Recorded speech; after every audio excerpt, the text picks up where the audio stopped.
Hello dear student, मैं राज sir स्वागत करता हूँ आपका फ्यूचर क्लासेस बाय राज सर में। स्टूडेंट, आज हम स्टार्ट करेंगे क्लास 10 का साइंस चैप्टर नंबर 1 और चैप्टर का नाम है रासायनिक अभिक्रिया एवं समीकरण, जिसको हम इंग्लिश में बोलते हैं केमिकल रिएक्शन एंड इक्वेशन। तो देखिए स्टूडेंट, जो चैप्टर का नाम है रासायनिक अभिक्रिया और समीकरण, तो सबसे पहले हम यही समझेंगे कि रासायनिक अभिक्रिया यानी कि केमिकल रिएक्शन क्या होता है। तो देखिए स्टूडेंट, अगर आपसे कोई पूछता है कि रासायनिक अभिक्रिया यानी कि केमिकल रिएक्शन क्या होता है, तो आप क्या बताएंगे? तो ध्यान सुनिए, जब दो या दो से अधिक पदार्थ, समझ रहा ना, जब दो या दो से अधिक पदार्थ मिलकर एक या एक से अधिक नए गुणधर्म वाले पदार्थों को क्या करते हैं? निर्माण करते हैं। उसे हम क्या कहते हैं? केमिकल रिएक्शन कहते हैं। देखिए, अगर नहीं समझ में आ रहा है ना, तो देखिए हम क्या करते हैं, इसको थोड़ा सा सोशल लाइफ से जोड़ के बताते हैं, ठीक है ना।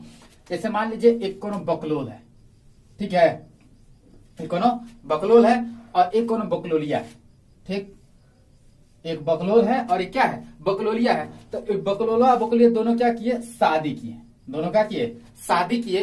और शादी के बाद परस्पर क्या किए? संयोग किया। संयोग के बाद एक और नया बकलोल धरती पे ला दिए। समझ रहा हूं?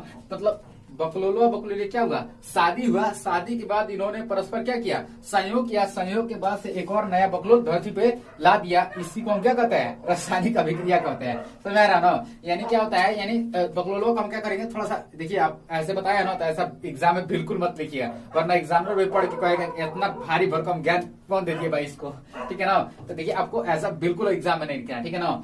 यानी बकलोल को मान लीजिए कोई एक पदार्थ है, ठीक है, अब बकलोलिया का मान लो कोनो दूसरा पदार्थ है, तो दोनों पदार्थ क्या किए? परस्पर संयोग किए और संयोग के बाद से एक और नया पदार्थ बना दिए। इसी को हम क्या कहते हैं? रासायनिक अभिक्रिया कहते हैं। तो देखिए, हमने यहाँ पे लिखा है कि जब दो या दो से अधिक पदार्थ मिलकर एक या एक से अधिक नए गुणधर्म वाले पदार्थों को क्या करते हैं? निर्माण करते हैं। उसे हम क्या कहते हैं? रासायनिक अभिक्रिया कहते हैं। देखिए, हमने उदाहरण दिया, उदाहरण क्या दिया कि हाइड्रोजन और ऑक्सीजन, जैसे मान लीजिए हाइड्रोजन और ऑक्सीजन दोनों क्या करेंगे? परस्पर क्रिया करेंगे ना, तो क्रिया के बाद आपका एक नया पदार्थ बनेगा। नया पदार्थ क्या बनेगा? आपका जल बनेगा। यानी जब हाइड्रोजन और ऑक्सीजन क्या होता है? परस्पर संयोग करता है, तो संयोग के बाद क्या बनता है? आपका जल बनता है। और जल बनेगा और इसी क्या कहते हैं? हम रासायनिक अभिक्रिया कहते हैं। और देखिए, जो रासायनिक अभिक्रिया होता है ना, यहाँ पे देखिए क्या लिखे हैं कि और इसे मतलब रासायनिक अभिक्रिया को, यानी रासायनिक अभिक्रिया को भौतिक विधियों द्वारा उल्टा नहीं जा सकता है। यानी भौतिक विधियां कौन कौन सी होती है? भौतिक विधियां होता है आपका वाष्पीकरण, ऊर्ध्वपातन और भी बहुत सारे भौतिक विधियां है। यानी उलटने का मतलब क्या हुआ कि जैसे मान लीजिए हमने ऑक्सीजन और क्या किया? हाइड्रोजन को मिला के क्या बनाया? पानी बनाया। अब क्या चाहते हैं आप कि हाइड्रोजन जो जल है उससे क्या करना चाहते हैं? हाइड्रोजन और ऑक्सीजन क्या करना चाहते हैं? अलग करना चाहते हैं। तो ऐसा नहीं हो सकता है। समझ आ रहा ना? यही ये कह रहा है कि जो रासायनिक अभिक्रिया उसे आप भौतिक विधियों द्वारा उलट नहीं सकते हैं, ठीक है ना। अगला टॉपिक है अभिकारक एवं उत्पाद। तो देखिए, अगर आपसे कोई पूछता है कि अभिकारक क्या होता है, तो अभिकारक क्या होता है, देखिए हमने यहाँ पे डिफिनेशन भी लिखा है, ऐसा पदार्थ जो रासायनिक अभिक्रिया में क्या करता हो? भाग लेता हो, ठीक है। मतलब कि ऐसा पदार्थ जो रासायनिक अभिक्रिया में क्या लेता हो? भाग लेता हो। या दूसरे शब्दों में ये भी कह सकते हैं कि वह पदार्थ जिससे मिलकर क्या होता है? एक नया पदार्थ बनता हो। देखिए, हमने पिछले हेडिंग में हमने क्या किया था? एक एग्जाम्पल लिया था बकलोल और बकलोलिया का, ठीक है ना। ये हमारा ये बकलोलो हो गया और ये क्या हो गया? बकलोलिया हो गया, ठीक है। तो इन बकलोलो और बकलोलिया के मिलने से एक नया बकलोल बना था ना? बना था कि नहीं बना था? तो ये बताइए, ये नया बकलोल किसके मिलने से बना है? इन दोनों के मिलने से बना है। इन दोनों के मिलने से बना ना। तो ये जो नया बकलोल बना है, इन दोनों के मिलने से बना है। तो ये दोनों क्या हो गए? अभिकारक हो गए। मतलब वे पदार्थ जिसके मिलने से नया पदार्थ बनता हो, यानी इन दोनों के मिलने से नया ये बना है ना। तो ये नया किसके मिलने से बना है? इन दोनों के मिलने से बना है। तो ये क्या हो गए? अभिकारक हो गए। समझ रहा ना? यही कह रहा है कि ऐसे पदार्थ जो रासायनिक अभिक्रिया में क्या होते हो? भाग लेते हो। या दूसरे शब्दों में कह सकते हैं कि वह पदार्थ जिसके मिलने से क्या होता है? एक नया पदार्थ बनता है, उसको हम क्या कहते हैं? अभिकारक कहते हैं। हमने एग्जाम्पल में ये बताया कि ये किसके मिलने से बना है? इन दोनों के मिलने से बना है, ठीक है ना। तो ये क्या हो गए? अभिकारक हो गए। समझ आ रहा ना? और उत्पाद क्या होता है? तो देखिए, उत्पाद में हम लिखे हैं कि ऐसे पदार्थ जिनका निर्माण रासायनिक अभिक्रिया में होता हो। समझ आ रहा ना? देखिए क्या होता है अभिकारक, क्या होता है? ये देखिए, इन दोनों मिले, ये दोनों बकलोलिया मिले और इन दोनों के मिलने से एक नया बकलोल बना। तो ये नया बकलोल क्या हो गया? आपका उत्पाद हो गया।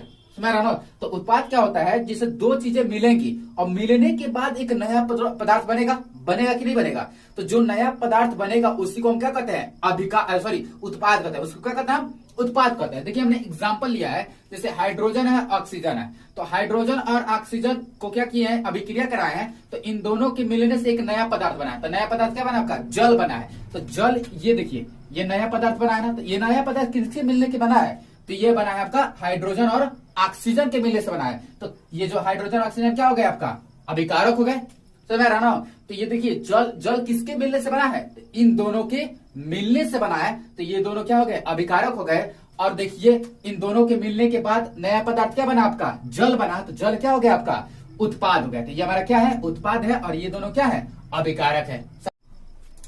अब है हमारा रासायनिक अभिक्रियाओं के प्रकार, टाइप्स ऑफ केमिकल रिएक्शन, ठीक है ना। तो देखिए रासायनिक अभिक्रिया जो है ना वो अनेकों टाइप की होती है, ठीक है ना। यानी रासायनिक अभिक्रिया कितने टाइप की होती है, वो अनेकों टाइप की होती है, ठीक है ना। तो उसमें जो पहला है वो है आपका क्या, संयोजन अभिक्रिया। संयोजन अभिक्रिया को हम इंग्लिश में लिखते हैं कॉम्बाइनेशन रिएक्शन। देखिए संयोजन अभिक्रिया क्या होता है, देखिए हमारा नाम से स्पष्ट है, संयोजन मतलब होता है जुटना। संयोजन मतलब क्या होता है, जुटना। अब देखिए जुटेगा कब, जब दो चीज होगा तभी तो जुटेगा। जैसे मान लीजिए आपका दो है, अब दो को कहा दे आप जोड़िए, तो दो को किससे जोड़ेंगे, तो इसको जोड़ने के लिए कोई और नंबर चाहिए कि नहीं चाहिए, चाहिए ना। तो समझ में आ रहा ना। तो संयोजन मतलब क्या होता है, जुटना। संयोजन मतलब क्या होता है, जोड़ना या जुटना, ठीक है ना। तो ये अभिक्रिया क्या होती है, संयोजन अभिक्रिया क्या होती है, ये एक ऐसी अभिक्रिया है जिसमें दो या दो से अधिक, देखिए इसको जोड़ने के लिए आपको क्या चाहिए, कोई और नंबर चाहिए। तो वो नंबर आप कोई एक भी नंबर ले सकते हैं या एक से अधिक भी ले सकते हैं, ठीक है ना। तो अब समझ में आ रहा ना क्या होता है कि संयोजन अभिक्रिया क्या होता है, ऐसी अभिक्रिया जब जिसमें दो या दो से अधिक अभिकारक, मतलब ऐसी अभिक्रिया जिसमें दो या दो से अधिक अभिकारक क्या करेंगे, मिलेंगे, और मिल के आपका कोई एक क्या बनाएगा, उत्पाद बनाएगा। समझ में आ रहा ना। देखिए यहाँ पे लिखे हैं, इस अभिक्रिया में दो या दो से अधिक अभिकारक मिलकर एक उत्पाद बनाते हैं।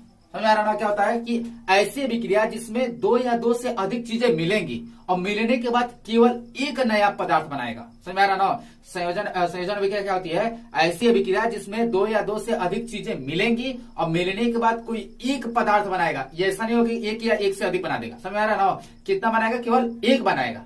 तो संयोजन अभिक्रिया क्या होती है, ऐसी अभिक्रिया जिसमें दो या दो से अधिक अभिकारक मिलकर एक नया पदार्थ बनाते हैं, उसको क्या कहते हैं हम, संयोजन अभिक्रिया कहते हैं, ठीक है ना। जैसे हमने देखिए क्या लिया है, जैसे मान लीजिए कोई पदार्थ ए है और कोई पदार्थ बी है। तो देखिए हमने दो पदार्थ को लिया है, इन दोनों पदार्थों को क्या किया है, मिलाया है, तो हमारा एक नया पदार्थ बना है सी।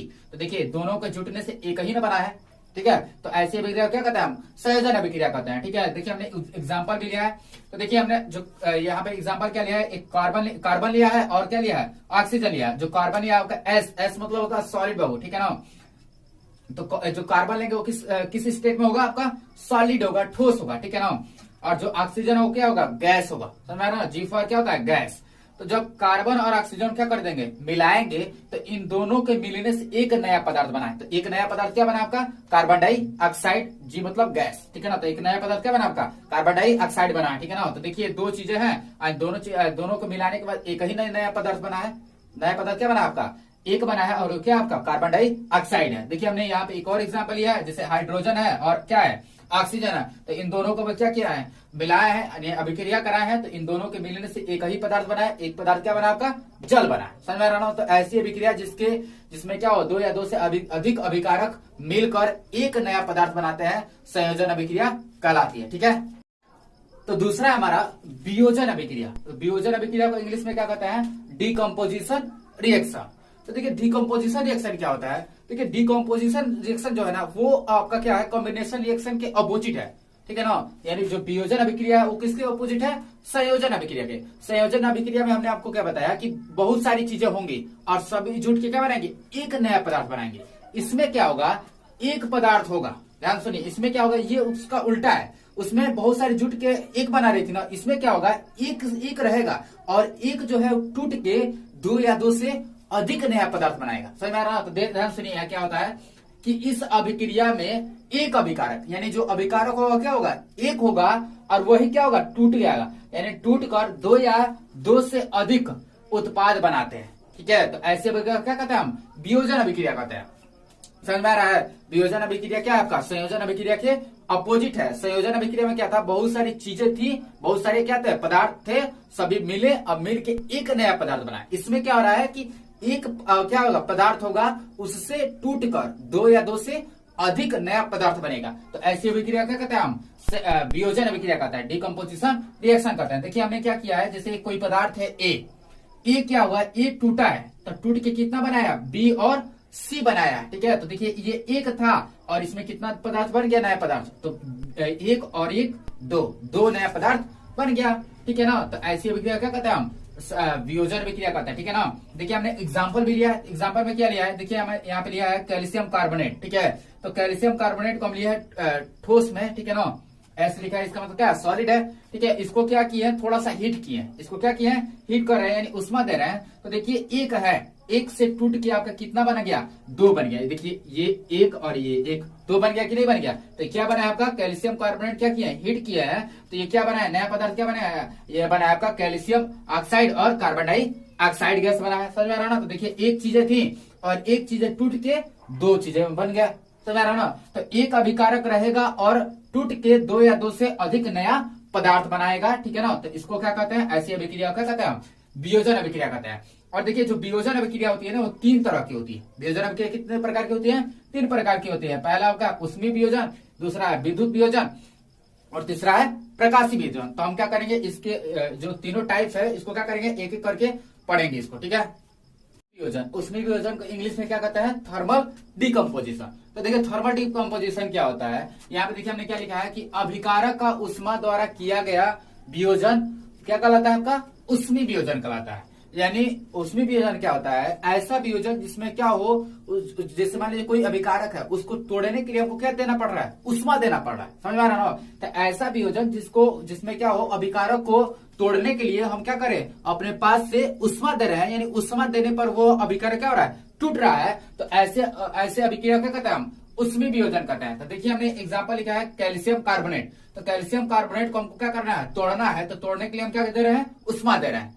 तो ऐसी अभिक्रिया जिसमें अभिकारक को तोड़ने के लिए, ठीक है ना, तो ऐसी अभिक्रिया जिसमें अभिकारक क्या हो रहा है, उष्मा देने पर टूट रहा है, तो उसको क्या कहते हैं हम, उष्मीय वियोजन कहते हैं। देखिए कैल्शियम कार्बोनेट है, हमने उष्मा दिया, तो उष्मा देने पर क्या हो गया, कैल्शियम ऑक्साइड और कार्बन डाइऑक्साइड गैस में क्या हो गया, टूट गया। तो समझ में आ रहा है क्या होता है उष्मीय वियोजन। तो ऐसा वियोजन जिसमें अभिकारक को तोड़ने के लिए हम क्या दें, उष्मा देते हैं, ठीक है ना। तो दूसरा है हमारा विद्युत वियोजन। तो विद्युत वियोजन को इंग्लिश में हम कहते हैं इलेक्ट्रोलिटिक डिकम्पोजिशन। तो देखिए इलेक्ट्रोलिटिक डिकम्पोजिशन क्या होता है कि अभिकारक का विद्युत धारा द्वारा, जो अभिकारक होगा उसमें क्या करेंगे, विद्युत धारा देंगे, और विद्युत धारा द्वारा किया गया वियोजन विद्युत वियोजन कहलाता है। ध्यान सुनिए, विद्युत वियोजन क्या होता है, विद्युत वियोजन ऐसा वियोजन होता है जिसमें अभिकारक को तोड़ने के लिए, इसमें क्या होता है, अभिकारक को तोड़ने के लिए उष्मा दे रहे थे, इसमें क्या होगा, अभिकारक को तोड़ेंगे ना, तो तोड़ने के लिए हमको क्या देना पड़ेगा, विद्युत धारा देना पड़ेगा, समझ आ रहा है। तो ऐसा वियोजन जिसमें अभिकारक को तोड़ने के लिए हम क्या दे रहे हैं, विद्युत धारा दे रहे हैं, तो ऐसे वियोजन को क्या कहते हैं हम, विद्युत वियोजन कहते हैं। देखिए यहाँ पे आपका क्या है, H2 है, जल है, ठीक है ना। तो जल को क्या कर रहे हैं, हम तोड़ रहे हैं, तो तोड़ने के लिए हम क्या दिए हैं, विद्युत धारा दे रहे हैं। तो विद्युत धारा दिए हैं, तो क्या हो गया, H2 में से H अलग हो गया और O क्या हो गया, अलग हो रहा है। तो ऐसी अभिक्रिया जिसमें क्या हो, अभिकारक को तोड़ने के लिए क्या दिया जाए, विद्युत धारा दिया जाए, उसको क्या कहते हैं हम, विद्युत वियोजन कहते हैं, ठीक है। तीसरा हमारा प्रकाशीय वियोजन। प्रकाशीय वियोजन को इंग्लिश में क्या कहता है, फोटोलिसिस डिकम्पोजिशन। तो देखिए फोटोलिसिस डिकम्पोजिशन क्या होता है कि सूर्य के प्रकाश की उपस्थिति में, सूर्य के प्रकाश के उपस्थिति में होने वाला वियोजन प्रकाशीय वियोजन कहलाता है, समझ रहा है। मतलब ऐसी अभिक्रिया जिसमें जो अभिकारक जो टूट रहा है वो कब टूट रहा है, सूर्य के प्रकाश की उपस्थिति में। तो ऐसी अभिक्रिया जिसमें अभिकारक कब टूटेगा, जब सूर्य का प्रकाश होगा। तो मतलब सूर्य के प्रकाश की उपस्थिति में होने वाले वियोजन को क्या कहते हैं हम, प्रकाशीय वियोजन कहते हैं। देखिए हमने एक एग्जांपल भी लिया है, जैसे AgCl है, ठीक है ना। AgCl को क्या कर रहे हैं, सूर्य के प्रकाश की उपस्थिति में ले जा रहे हैं, ठीक है। तो ये क्या हो जा रहा है, AgCl से Ag क्या हो गया, अलग हो गया, और Cl क्या हो गया, अलग हो गया, ठीक है ना। तो देखिए ये क्या था, आपका टूट गया ना, AgCl था, AgCl में से क्या हो गया, Ag अलग हो गया और Cl अलग हो गया। देखिए टूट के अलग हो गया कि नहीं हो गया, समझ में आया। तो देखिए क्या होता है कि जब ऐसी ना देखिए ऐसी अभिक्रिया जिसमें क्या होगा, अभिकारक को उष्मा देने पे टूटेगा तो उसको उष्मीय वियोजन, और ऐसी अभिक्रिया जिसमें अभिकारक क्या हो रहा है, विद्युत धारा देने पे टूट रहा है तो उसको विद्युत वियोजन, और ऐसी अभिक्रिया जिसमें अभिकारक क्या हो रहा है, सूर्य के प्रकाश की उपस्थिति में टूट रहा है तो उसको क्या कहते हैं हम, प्रकाशीय वियोजन कहते हैं। तो रासायनिक अभिक्रिया के प्रकार में तीसरा आपका विस्थापन अभिक्रिया। विस्थापन अभिक्रिया को इंग्लिश में क्या कहते हैं, डिस्प्लेसमेंट रिएक्शन। तो देखिए डिस्प्लेसमेंट रिएक्शन क्या होता है, वह अभिक्रिया जिसमें अधिक क्रियाशील तत्व कम क्रियाशील तत्व को उसके यौगिक से क्या करता है, उसके यौगिक से विस्थापित कर देता है। विस्थापित मतलब हटा देता है, ठीक है, हटा देता है या विस्थापित कर देता है, विस्थापन अभिक्रिया कहलाता है। नहीं समझ में आया, ध्यान सुनिए, थोड़ा सा एक सिचुएशन क्रिएट करता है, ठीक है, इसको समझने के लिए एक सिचुएशन क्रिएट करता है। ठीक है, सिचुएशन क्या है, जैसे मान लीजिए आप घर है और घर आप कुर्सी पे बैठे हैं, ठीक है, और कुर्सी पे बैठे हैं, उसी समय एंट्री हो जाती है आपके ससुर जी की, ठीक है। देखिए इसमें से किसी की शादी नहीं होगी, ठीक है, हम अच्छे तरीके से जानते हैं, बस समझने के लिए थोड़ा सा फील ले लीजिए, ठीक है ना, एक थोड़ा सा फील लीजिए कि दामाद बनने के बाद कैसा फीलिंग आता है, ठीक है ना। देखिए हम क्या कर रहे हैं, सिचुएशन बना रहे हैं। सिचुएशन क्या है, जैसे मान लीजिए आप घर है और घर किस पे बैठे हैं, कुर्सी पे बैठे हैं, उसी समय किसकी एंट्री होती है, ससुर जी की। तो ससुर जी की एंट्री होती है तो आप क्या करेंगे, कुर्सी खाली करके दे देंगे भाई बैठने के लिए, किसको दे देंगे, ससुर जी को दे देंगे, ठीक है ना। इसका मतलब क्या हुआ कि जो ससुर जी है ना वो आपसे ज्यादा पावरफुल निकल गए, समझ आ रहा है ना। मतलब आप बैठे थे, ठीक है, आप कुर्सी पे बैठे थे, जैसे वो आए आपने क्या कर दिया, कुर्सी खाली कर दिया, और कुर्सी किसको दे दिया, आपने ससुर जी को दे दिया उनको बैठने के लिए, और वो क्या हो गया, कुर्सी पे बैठ गए। ठीक वैसे ही क्या होता है इसमें, देखिए इसमें भी होता है, क्या होता है डिस्प्लेसमेंट रिएक्शन में कि अधिक क्रियाशील मतलब अधिक अधिक पावरफुल कौन था, ससुर जी थे, तभी तो आप कुर्सी खाली करके दे दी है, ठीक है। तो मतलब क्या हुआ कि जब अधिक क्रियाशील वाला तत्व, ठीक है, वो कम क्रियाशील तत्व के क्या होगा, यौगिक से यौगिक के संपर्क में जाएगा ना, तो कम क्रियाशील वाला तत्व क्या कर देगा, हटा देगा और अपने जगह ले लेगा। तो ऐसी अभिक्रिया क्या कहते हैं हम, विस्थापन अभिक्रिया। मतलब कि अधिक क्रियाशील वाला आएगा, कम क्रियाशील को हटा देगा और अपने जगह ले लेगा। बिल्कुल वैसे ही जैसे आप बैठे थे, ससुर जी आए, ससुर जी ज्यादा पावरफुल थे, वो आए और उन्होंने क्या किया, वो आए जब, तो आपने कुर्सी खाली कर दिया और कुर्सी पर कौन बैठ गए, आपके ससुर जी बैठ गए, ठीक है ना। तो देखिए यहाँ पे हमने एग्जांपल भी लिया है, जैसे मान लीजिए देखिए यहाँ पे क्या है, आयरन है, आयरन जो लिया किस स्टेट में, आपका सॉलिड में है, ठीक है ना, आयरन है, और क्या है आपका कॉपर सल्फेट है। कॉपर सल्फेट जो है आपका क्या है, एक्यू, एक्यू मतलब होता है एक्वस, ठीक है ना, एक्वस स्टेट में है, ठीक है। तो देखिए क्या हो गया, जब आयरन को अब क्या करेंगे, कॉपर सल्फेट के संपर्क में ले जाएंगे ना, तो ये क्या करेगा, ये जो आयरन है ना, ये कॉपर को, कॉपर सल्फेट से कॉपर को क्या कर देगा, हटा देगा। समझ में आ रहा ना, नहीं समझ, देखिए ये जैसे मान लीजिए ये आप थे, ठीक है, और ये आप थे, ठीक है, ए मतलब आप, ठीक है, ए मतलब आप, ये आप थे, और ये आपका चेयर था, कुर्सी था, सी लिख देता है, सी मतलब चेयर।